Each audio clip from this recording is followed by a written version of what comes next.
개척! 패스파인더 대원 여러분 안녕하세요. 오늘 여러분과 함께 하나님의 귀한 말씀을 나누도록 하겠습니다. 먼저 한 이야기를 여러분들께 들려드리도록 하겠습니다. 어느 추운 겨울날 젊은 자동차 정비사가 중고차를 사서 열심히 수리를 해서 새 차처럼 만들었습니다. 그리고 그 차를 몰고 출근을 했습니다. 그런데 얼마 못 가서 엔진이 털털털털 거리더니 멈춰버리는 것이에요. 정비사는 차에서 내려 엔진 뚜껑을 열고 고장 원인을 막 찾기 시작했습니다. 하지만 차는 여전히 꿈쩍도 하지 않았습니다. 그런데 그때 세단 하나가 멈춰서더니 한 노인이 말을 건넸습니다. 도와드릴까요? 정비사가 대답했습니다. 됐어요. 저는 자동차 정비사예요. 잘 고칠 수 있습니다. 네로라 하는 유명한 정비사였던 이 젊은이는 노인의 호의를 사양했습니다. 그리고는 자신만만하게 이곳저곳을 만졌습니다. 그러나 상당한 시간이 흘렀음에도 불구하고 젊은이는 고장난 곳을 그 원인을 찾지 못하고 진땀을 흘렸습니다. 난감해하는 젊은 정비사를 비켜서게 하고 노인이 엔진의 한 부분을 툭 쳤습니다. 그러고 말했습니다. 자, 이제 시동을 걸어 보십시오. 이 정비사는 미심쩍은 얼굴로 시동을 걸었습니다. 근데 여러분, 신기하게도 바로 시동이 걸리는 것이에요. 깜짝 놀란 정비사는 노인에게 물었습니다. 감사합니다. 그런데 어떻게 고장난 곳을 이렇게 쉽게 고치셨습니까? 그러자 노인은 껄껄껄껄 웃으면서 말했습니다. 나는 이 자동차를 만든 헨리 포드라오.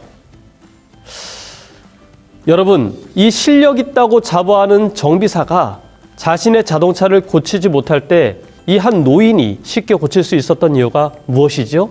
네, 맞습니다. 그 노인이 바로 그 자동차를 만든 그 자동차에 대해서 누구보다 잘 알고 있는 헨리 포드이기 때문입니다. 누구보다 그 차에 대해서 잘 알기 때문에 그 문제점을 파악하고 잘 고칠 수 있었던 것입니다. 우리는 성경을 읽다 보면 참 어렵다고 생각될 때가 있습니다. 그럴 때마다 우리는 어떻게 해야 될까요, 여러분? 맞습니다. 우리는 성경을 읽기 전에 그리고 성경을 읽으면서도 이 성경을 기록하신 하나님께서 도와주셔서 성경을 잘 이해하게 해달라고 기도해야 하는 것이에요.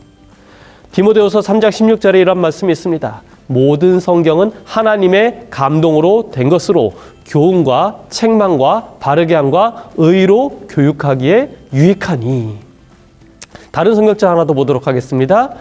우리 주 예수 그리스도의 하나님 영광의 아버지께서 여러분에게 지혜와 계시의 영을 주셔서 하나님을 알게 하시기를 기도합니다. 그가 여러분의 마음눈을 밝게 하셔서 하나님의 부르심의 소망이 무엇이며 성도 가운데 있는 하나님의 유업의 영광이 풍성함이 무엇이며 에베소서 1장 17절에서 18절까지에 있는 말씀인 것입니다.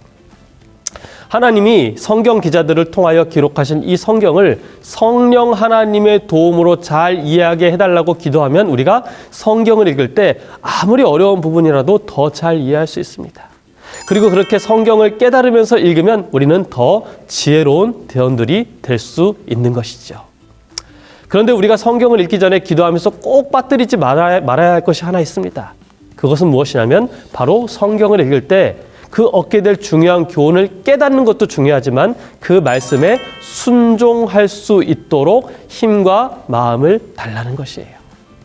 이렇게 성경 말씀을 읽기 전에 성경을 잘 이해할 수 있도록 그리고 받은 교훈을 잘 순종할 수 있도록 해달라고 기도하는 마음으로 읽으면 여러분의 삶은 하나님의 보시기에 더욱더 아름다운 삶, 더욱더 지혜로운 삶이 될 것이라 확신합니다. 감사합니다.